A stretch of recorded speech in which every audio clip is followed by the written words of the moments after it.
Ta-da!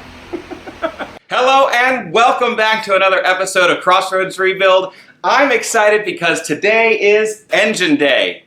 I think I actually started my last video by saying the exact same thing, but today I mean it. This engine has got to go. My buddy contacted me and said he's just about ready to get this Interceptor into his shop and start doing the framework. He's actually got a really cool vehicle in there right now that maybe I'll get a chance to show you. But in any case, we've got to get this Interceptor ready to go to the frame machine really soon. So this engine has got to come out. So let me go ahead and show you some of the things that we're going to be working around and some of the things that are going to make this a little bit challenging, and then we'll move right into it. Alright guys, so in the last video we got the engine just about ready to come out. We don't have to worry about the engine mount on this side because, well, it broke off. So that one's a no-go. There's an engine mount underneath and on the back that I've got loosened up. Just need to remove the bolt from it to finish it off. I've taken the rear drive shaft off, so it's already disconnected. And then we've got this mount over here, which is more or less a transmission mount, but it's been disconnected as well. So this thing is just about ready to come up out of here. Really, my biggest concern about pulling this old motor out is right here. I had a couple of people in the comments of the last video ask me, well, why don't you just drop it out the bottom with the subframe, which is the way Ford put it in the first place? And that's a great question, and the answer to that is simply this. First of all, it's no longer connected on this side because of the broken engine mount, so that's a problem already. But then in addition to that, I don't have a frame machine here in my shop, so this subframe needs to stay on the vehicle so that I can roll it onto a trailer and get it to my buddy's shop. In addition to that, it's helpful to have something like the subframe still intact and in place where it was when it was in the accident, so you can see the orientation of everything. You can see this side got pushed over, subframe got pushed back, so him being able to see the orientation of everything before he starts working on it is super helpful. So I do have some challenges with getting this motor out since I can't just drop it out the bottom. If I could, that would certainly make life easier. But since I can't, we're going to come out the top, and there is one hook somewhere on this engine. I'm not going to be able to find it right now while I got the camera on, of course, but there's a hook over here somewhere that I can hang it from, but I don't have a second mounting point over here. So what my plan is to go ahead and get a chain or a strap over here underneath the transmission mount, and that will help me lift it out. And then the thing I'm really concerned about, though, is the braking system. I do not want to damage any of that because it all works. And that is going to be a tight fit coming out of there. So, you know, hopefully that'll go smoothly, and we'll just have to be super careful about that while it's coming out. So, those are the things I've got to work with. Need to finish unattaching the last few things, get it chained up or strapped up, and get to use my new engine hoist for the very first time.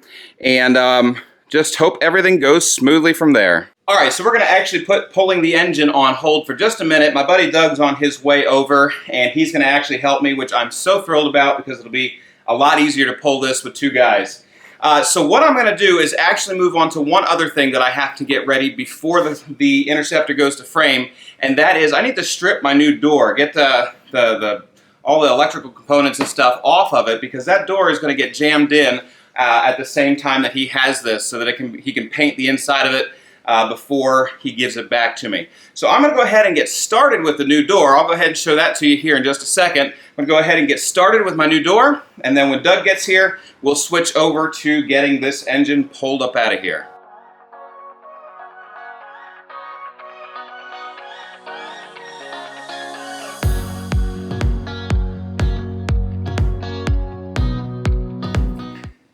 So here's my new door. As you can see, it's the wrong color, which is why my buddy's going to have to jam it in for me. But before he can paint this and get it all ready to go, I basically have to strip stuff off of it so it's out of the way. So I'm going to go ahead and get started on that while we're waiting on Doug, and we'll see how this goes. Let's get started.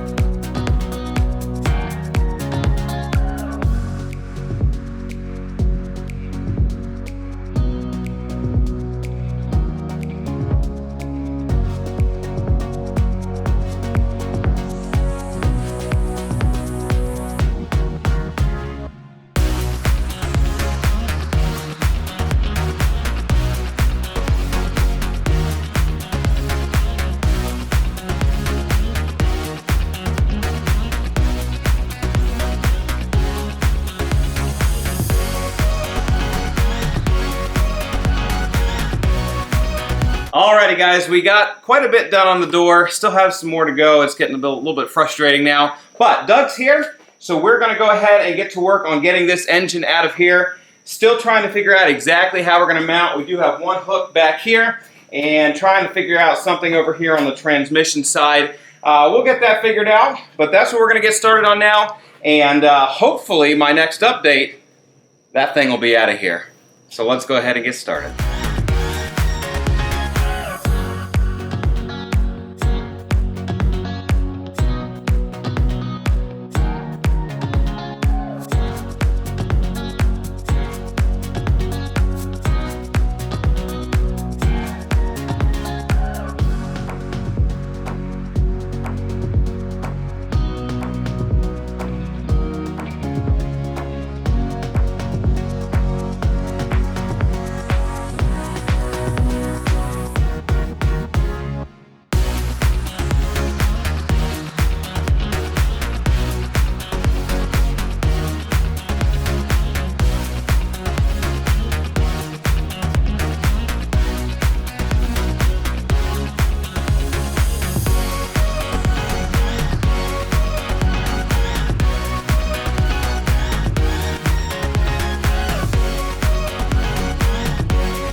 There it is. Look at that.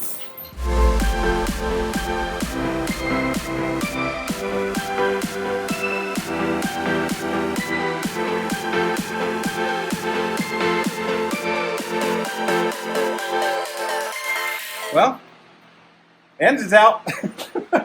We got a great big hole. Ta-da!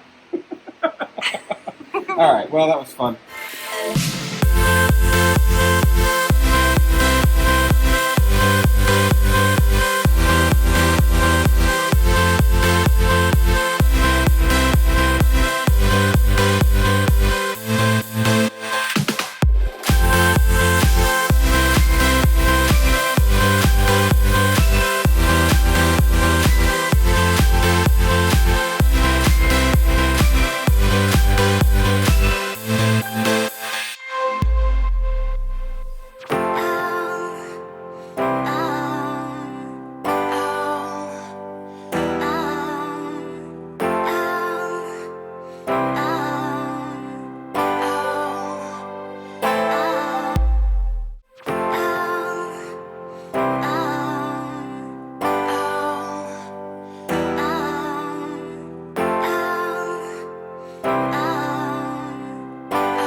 Well, guys, engine is out. The door is stripped. This thing's ready to go to the frame machine. Super excited to do that because I really am looking forward to putting this thing back together. I've got most everything I need to put it together. Still looking for a few odds and ends, but I am so excited to get this thing on the frame machine. So, I am hoping, and I'm still working on this, but I'm hoping to be able to take you guys into the frame shop with me, set up a camera there, and I'm hoping to be able to do a little hands-on and work with that. Still working on that, so we'll see how that works out. But one way or the other, we'll also have some work to do, stripping some of the accessory parts off of our bad engine, putting them on the new engine in preparation to put it in here.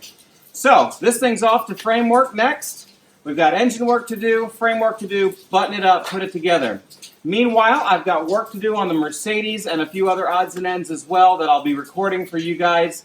So stay tuned for all of that. If you're not already following me on social media, I'm on Instagram, Twitter, and Facebook. Go ahead and follow me there. I'll have links in the description. You can follow me there where I'll post updates periodically on the work that I'm doing, even in between videos. And then stay tuned because I'll have more videos coming on the Interceptor rebuild and other rebuilds very soon. Thank you so much for joining me today. We'll catch you in the next video.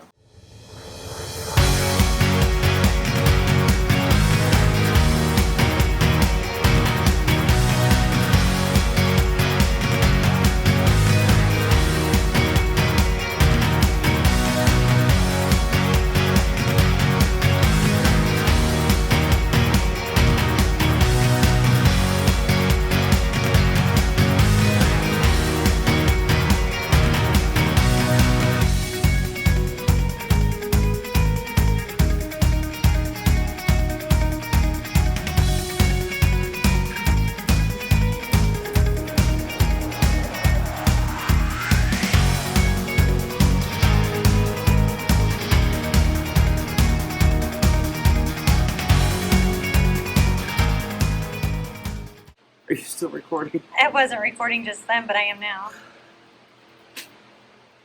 It's not fun under there.